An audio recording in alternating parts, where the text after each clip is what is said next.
Salut à tous et bienvenue dans cette nouvelle vidéo. Donc là je suis revenu chez moi à Paris après avoir passé 2 semaines au Japon. Et en fait je vais repartir très bientôt. J'ai l'impression de sauter d'avion en avion. Mais c'est pas très grave parce que je vais à la Polyglot Gathering, l'édition de 2018. Donc si vous me suivez depuis un moment, vous savez sans doute ce que c'est. Sinon je vais très vite l'expliquer. C'était un rassemblement autour de l'apprentissage des langues étrangères. Donc moi j'y vais pour des raisons professionnelles et je manquerai pas de vous faire mes retours sur ce que j'ai appris d'intéressant pour vous aider à apprendre la langue de votre choix. Aujourd'hui on va parler de vocabulaire et cette semaine je rouvre les inscriptions à ma formation Vocabulaire Express qui est donc ma formation la plus populaire et l'une des plus importantes qui est centrée sur l'apprentissage, la mémorisation des mots et expressions d'une langue. Donc c'est une formation, une méthode complète de mémorisation qui va vous aider à apprendre plus facilement, plus efficacement les mots et expressions de la langue de votre choix, qu'il s'agisse de l'anglais, de l'espagnol, de l'allemand, etc. Ça marche pour absolument toutes les langues. Donc vous pouvez y accéder dès maintenant en cliquant sur le lien dans la description et la formation sera accessible jusqu'à dimanche soir. Comme ça, quand je rentrerai de la Polyglot Gathering, je pourrai commencer à répondre à vos questions et vous aider dans votre projet.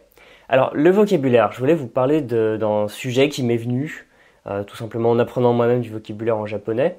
Et vous n'êtes pas sans savoir que moi j'ai une approche que je vous recommande d'avoir qui est active. C'est-à-dire au lieu d'apprendre des listes comme ça qu'on vous balance sans forcément penser à vos besoins, sans forcément penser aux mots que vous allez avoir besoin d'utiliser, eh bien je vous conseille plutôt de vous demander qu'est-ce que je vais dire ? Qu'est-ce que je vais dire dans les prochains jours, mois, etc. Et donc quel vocabulaire vais-je apprendre? Donc c'est une approche qui pousse, au lieu d'apprendre des listes prémâchées, à aller chercher son propre vocabulaire. Parce que moi ce qui me désole, c'est que dans pas mal de méthodes, d'applis, etc., on va vous enseigner du vocabulaire qui va pas vous être utile tout de suite. C'est quand même hallucinant de voir par exemple les listes de noms d'animaux, ça c'est super populaire, où en fait dès les premières semaines de votre apprentissage, on vous fait apprendre des mots comme le loup ou l'araignée, ce qui est bien gentil, hein, mais honnêtement, il vaut mieux savoir demander où est la gare, dire je m'appelle, demander si on peut payer par carte de crédit, etc. Parce que ça correspond plus à des situations de la vie réelle que de parler de loup, d'araignée ou les noms de fruits. Enfin, apprendre ananas tout de suite pendant la première semaine, ce n'est pas utile. Donc, une approche active, une approche où vous allez aller de l'avant, vous allez chercher vous-même le vocabulaire dont vous allez avoir besoin. Et vu que vous allez utiliser vous-même la langue de manière active, vous allez trouver les trous, c'est-à-dire vous allez essayer de dire quelque chose et vous allez repérer que ce soit un mot, une expression ou une structure de phrase qui vous manque. Et là, comme ça, vous allez pouvoir chercher ce mot, cette expression, cette structure de phrase et l'apprendre, la mémoriser par la suite. Le problème avec ça, c'est que vous allez être livré à vous-même par rapport au choix de mots qu'on va vous proposer. Je m'explique. Vous allez vous demander comment on dit tel mot. Donc logiquement, vous allez soit ouvrir un dictionnaire papier, soit chercher sur internet, chercher sur votre téléphone. Et là, si vous avez un dictionnaire de qualité, normalement, vous allez avoir plusieurs propositions. Et c'est là qu'est le problème.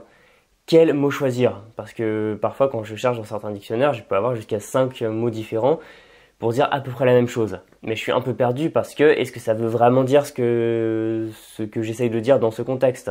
Est-ce que c'est pas un mot qui s'utilise plutôt dans un autre contexte? Est-ce que c'est le degré de force auquel je m'attends? Est-ce que c'est pas trop faible ou trop fort ce qui va créer des incompréhensions? Est-ce que le mot est vraiment utilisé de manière courante? Ou alors est-ce que c'est un mot qui est un peu archaïque, donc pas forcément à prendre tout de suite? Ou est-ce que c'est un mot qui va être dans le bon registre? Est-ce que c'est suffisamment neutre sans que ça soit trop vulgaire, soit trop guindé? Voilà, donc c'est un ensemble de choses qui font que vous allez peut-être vous planter quand vous allez chercher votre vocabulaire. Donc je voulais vous mettre en garde contre ce piège qui est très facile à contourner, mais dans lequel on peut aussi très facilement tomber. Donc ce que vous allez faire, vous allez toujours garder un esprit critique par rapport à ça. Ne prenez pas le premier mot qui vous tombe sous la main, parce que vous n'êtes pas sûr qu'il soit fait pour le contexte auquel vous vous attendez. Et c'est pour ça que je me souviens, il y a très longtemps maintenant, quand j'étais au collège, j'avais une prof d'allemand, donc ça va être peut-être en 5e, quelque chose comme ça, parce que j'ai fait LV1 allemand, qui voulait pas qu'on cherche dans le dictionnaire, qui préférait qu'on attende d'avoir la maturité pour le faire, parce qu'elle avait remarqué qu'il y avait des élèves qui, visiblement, de toute évidence, avaient commencé à chercher dans le dictionnaire, et s'étaient complètement plantés dans le choix des mots, parce que dans le dictionnaire, il y a plusieurs mots possibles, Et bon, bah, surtout quand on a 11-12 ans par là, je crois, qu'on n'a pas forcément l'habitude d'apprendre des langues, on peut très vite tomber dans cet écueil et prendre les mauvais mots. Donc ce que je vous recommande de faire, c'est avant d'apprendre aveuglément du vocabulaire parce que vous l'avez cherché, vous vous dites ça, ça veut dire ça, faites un travail de mise en contexte. Vous pouvez le faire de plusieurs manières différentes. Il y a des outils qu'on appelle les corpus. Donc mes préférés, c'est Reverso Context et Lingui, dont j'ai déjà parlé il y a assez longtemps dans une précédente vidéo, dans lesquelles vous allez pouvoir trouver des phrases. Donc vous n'hésitez pas à taper le mot par exemple en français pour voir quels mots sont utilisés dans les traductions dans une autre langue. Par exemple, vous cherchez à savoir comment on dit, je sais pas, manger en allemand, et ben vous tapez une phrase avec le mot manger, et vous regardez les phrases allemandes pour voir quel est le mot le plus utilisé. Bon, là c'est un mauvais exemple parce que ce sera très certainement Essen, mais vous comprenez le principe.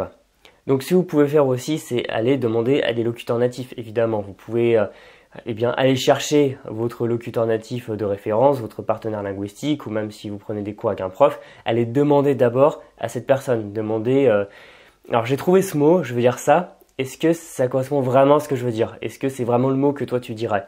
Et ça c'est super intéressant parce que non seulement vous allez pouvoir faire la différence entre les mots qui sont justes dans ce contexte et pas justes, qu'il ne faut pas apprendre tout de suite, ou alors dans un autre contexte, et vous allez trouver les mots qui sont utilisés à l'heure actuelle dans le pays. Parce que parfois il y a un ensemble de mots, mais ils sont tous justes, sauf que les locuteurs natifs vont plutôt en utiliser un de préférence et les autres vont sembler soit un peu ringards, soit un peu guindés, soit un peu trop familiers, etc.